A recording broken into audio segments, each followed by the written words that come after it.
Fala galera que acompanha o canal, eu sou o Denilson Avelino e na entrevista de hoje nós vamos acompanhar o nascimento de um movimento que começou na UFP, o Indireita Livre.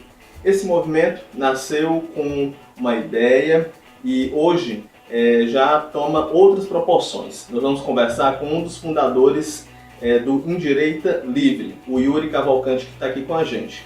Ele vai nos contar de onde foi que surgiu essa ideia e hoje a que pé está o movimento.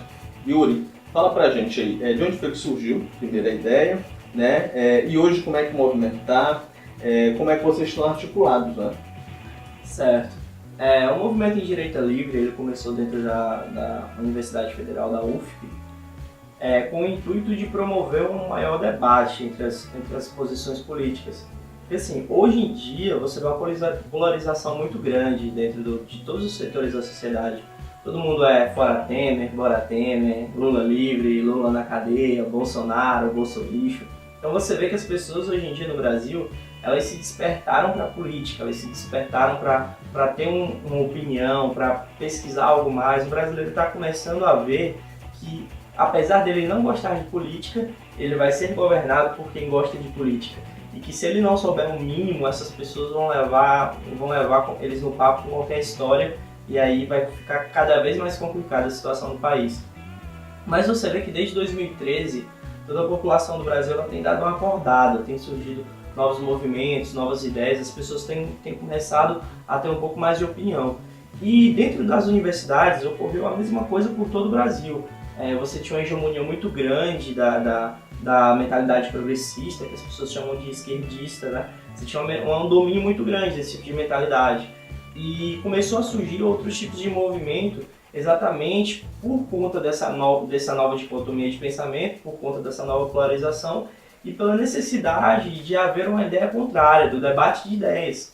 Então, na UFP, acontecia que existia muita gente que pensava de uma maneira diferente, mas que tinha medo de se manifestar. E não é outra palavra não, a palavra correta é medo mesmo, porque não sabiam até que ponto esse domínio que existia iria ter força para reprimi-los. Então isso aconteceu quando eu entrei na UFP, o movimento surgiu quando eu entrei na UFP, mas eu digo que se não tivesse acontecido comigo, iria acontecer com outra pessoa, porque era um processo que iria acontecer naturalmente pela necessidade de ter que existir um contraponto àquilo que é hegemônico. Mas você sentiu na pele, por exemplo, a necessidade de vir a público colocar as suas ideias? Assim, você passou por alguma situação constrangedora? Sim. No qual você teve a sua liberdade, por exemplo, de expressão ceifada? Ou então algum momento em que você disse, não, peraí, tem alguma coisa errada? Sim, era muito comum nas primeiras reuniões do Indireita, a gente fazer os primeiros 10, 15 minutos só de roda de gente falando de situações que passaram dentro da UFP, de não conseguir emitir uma opinião. Então assim, comigo aconteceu que assim que eu entrei na UFP, no grupo de calouros ainda em 2015, 2016, a gente estava conversando lá sobre vários temas e combinou que em um momento eu chamei meu amigo de viado. Falei assim, ei viado, expressão comum do nordestino, do cotidiano. Aí as pessoas perguntaram, uai, ele é gay? Eu falei, não, ele é meu amigo. Isso num grupo de WhatsApp? Isso num grupo de WhatsApp. Não, ele é meu amigo. As pessoas, então por que você chamou ele de gay? Porque eu chamo os meus amigos de gay, quando é uma coisa comum, uma expressão comum do nordestino. Ou então quando eu quero falar, quando eu quero ofender alguém, eu chamo a pessoa também de viado. Então normalmente começou a problematizar. Eu chamo meus amigos de ei, viado. E aí as pessoas começaram a fazer essa problematização e chegou num nível em que eu fui completamente rechaçado, fui chamado de homofóbico. Quando eu até mesmo falei assim, gente, olha, pera lá, vamos começar a discussão por o seguinte ponto. Viado não é gay. Pro nordestino, viado não é gay. Você não chama um gay de viado. Você ou usa essa expressão para ofender, ou você usa para você chamar alguém que você tem intimidade. Sim. E ocorreu essa problematização bem já no início. Então isso aí eu já fiquei mais retraído. E ao decorrer do ano eu também tive vários outros momentos em que isso aconteceu. Até que realmente houve o estopim do Ocupa UFP, que as pessoas estavam simplesmente fechando as portas com cola Durepox, para as pessoas não terem aula. Então Uhum. Você estava realmente um negócio assim, insuportável. Pois é, esse foi o estopim da guerra, vamos dizer assim, ideológica dentro da UFP que você pode Foi o estopim para ser criado. Para ser criado? Foi o estopim inicial para ser criado. Foi o, digamos assim, foi o barril de pólvora para a gente iniciar a guerra. Porque antes disso a gente não estava com forças para iniciar a guerra. Aí quando a gente viu que realmente não tinha o que fazer, que a gente ia ser engolido, a gente falou, se a gente não criar algo para a gente poder se manifestar, a gente vai ser completamente consumido. Mas engolido de que maneira que você fala? Quando começou a surgir essa polarização de movimentos, quando as pessoas começaram a se despertar, a esquerda ficou meio louca, a esquerda ficou meio sem reação, porque ela não estava entendendo o que era que estava acontecendo, porque durante todo o governo PT houve uma massificação muito grande desse marxismo cultural, até o ponto que eles se sentiam intocáveis, entendeu? Se sentiam intocáveis. Então, assim, quando começou essa preparação para a queda da Dilma, o pessoal assim ficou sem entender o que as pessoas estavam pensando. Então, eles não sabiam aonde atacar. E utilizaram a estratégia de Estado, né? Chamar os agressores deles do que eles são. Então, começaram a nos taxar de opressores. Quando, na verdade, tudo que a gente preza é a questão da liberdade pessoal. Como é que você é opressor pedindo liberdade para todos? Como é que você consegue oprimir alguém pedindo liberdade para todos? E assim, é só você pegar os dados, cara. Você pode pegar mesmo até aqui mesmo dentro da nossa capital. Você tem casos de extrema violência contra pensamentos diferentes, como foi o caso do Ramon Lima. Ramon Lima foi um professor da Universidade Federal da UFP, que participava do Indireita UFP, que nos ajudava, que nos auxiliava lá e nos apoiava de diversas formas, que quando as pessoas perceberam, os marxistas de lá, os progressistas de lá perceberam que ele era uma pessoa estratégica dentro do movimento, e que eles tinham como utilizar ele de ponta de flecha, o que eles fizeram? Eles cercaram o Ramon dentro de uma sala. O Ramon ficou preso por 3 horas em uma sala que continha mulheres e que continha crianças.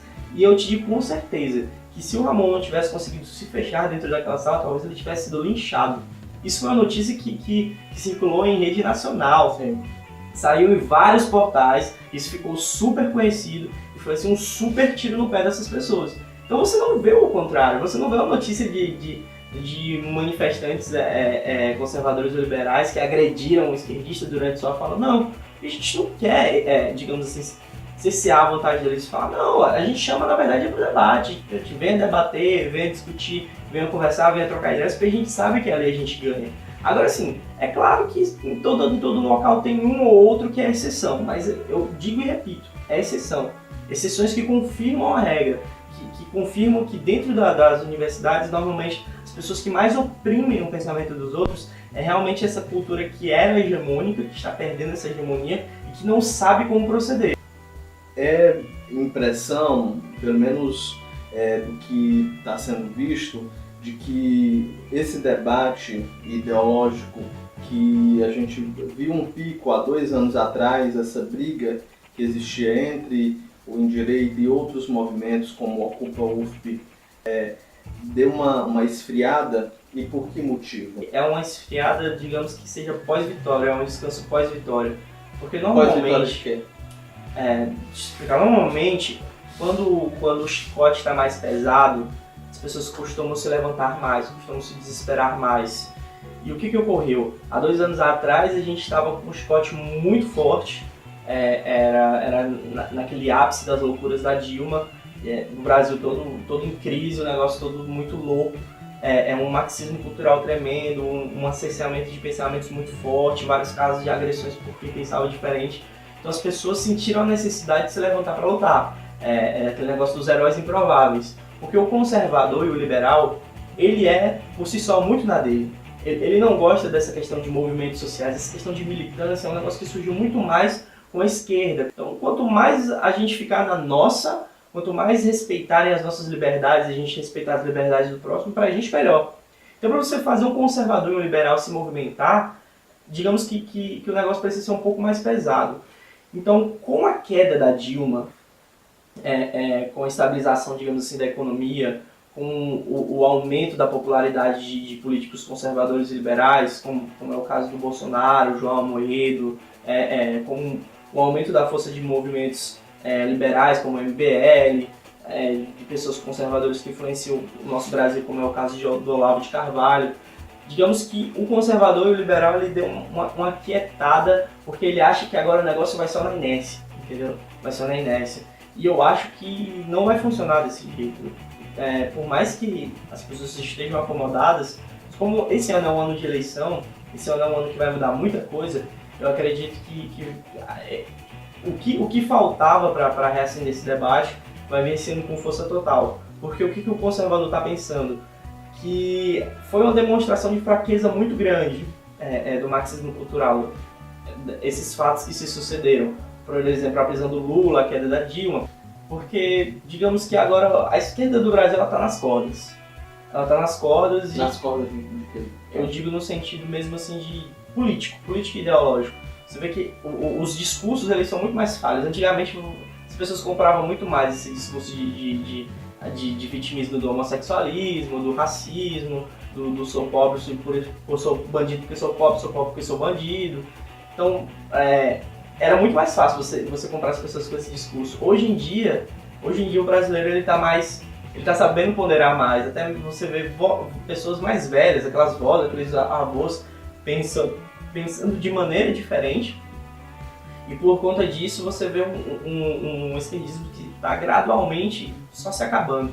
Então por conta disso, por conta dos conservadores e dos liberais achar que esse negócio está na inércia, eu acho que por isso deu uma enfraquecida. Mas eu diria que em parte eles estão certos.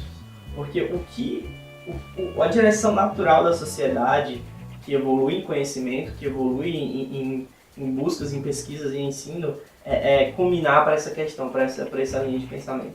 Quais são os próximos passos, já que está uma guerra fria? Você estava me falando aí que o movimento se espalhou para outras universidades, vocês participam de debates em outros eventos, mas é algo para ir além disso, né? Sim, o Indireita Livre, ele mudou inclusive de Indireita UFP para Indireita Livre o nome, para a gente poder ter uma capacidade melhor de se implantar em outras universidades.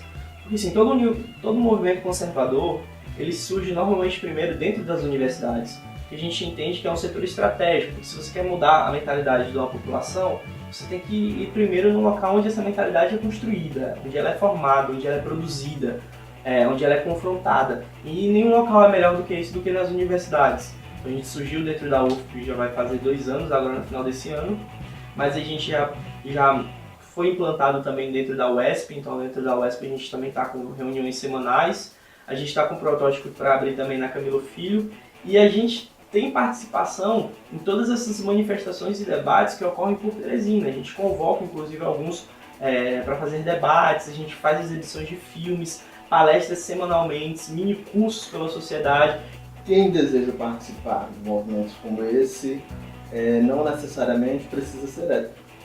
Não, esse é um estigma e essa também é uma barreira que precisa ser Isso quebrada. É uma estigmatização e uma fake news do tamanho do mundo. Talvez eu acho que é a maior que existe dentro dessa ideia de que todos são bem-vindos dentro dessa igreja. De que a gente é preconceituoso. É como a gente fala, né? As pessoas começam a falar da gente o que elas são. Sim. Você não tem um movimento mais preconceituoso do que os progressistas. Se você não se encaixar naqueles padrões, por exemplo, se você não for negro, gay ou mulher, tem um movimento para você lá, tem um movimento de brancos lá, tem um movimento de outra coisa, não tem. Tipo assim, você precisa ser segmentado, a sociedade precisa ser dividida em blocos e elas precisam lutar contra si, que é para ter algum tipo de objeto para eles atuarem. Então você tem a cada dia mais gays que se decepcionaram, mulheres que se decepcionaram, negros que se decepcionaram com o movimento progressista, entendendo qual é o real sentido. Você vê, dentro de Teresina tem várias pessoas que são gays e participam do nosso movimento. Dentro da UFP tem muitos exemplos, fora da UFP tem muitos exemplos, inclusive em questão da estigmatização da elite branca, a maioria do nosso movimento é moreno. Quem iniciou o movimento, que fundou o movimento sou eu, sou moreno, sou pobre, sou de origem humilde. Passei o ensino médio todinho lutando no socialismo. Eu tinha um pensamento completamente diferente, mas com o conhecimento, com a leitura, com a desvinculação desses estereótipos, eu acabei me libertando literalmente desse tipo de pensamento e agora tento trazer isso para as pessoas. E, inclusive, que eles são muito bem-vindos dentro da nossa instituição. E eu acredito que eles até gostam muito mais das nossas pautas. Então o gay ele não está preocupado simplesmente com a questão do preconceito, ele está preocupado diria que ele está muito mais preocupado com as outras coisas dentro do Brasil do que com essa questão do preconceito. Obrigado, Yuri, pela sua participação aqui, cara. Yuri Cavalcante, fundador do movimento Indireita Livre, foi o nosso entrevistado de hoje. Nosso mascote continua aqui sem nome. As fotos que vocês viram aqui são fotos de alguns prêmios que eu ganhei ao longo da minha carreira. E se você curtiu, gostou da entrevista, deixa o seu like aí, o seu gostei e também se inscreve no canal e compartilha aí com quem você quiser, tá bem? Até na próxima semana. Tchau!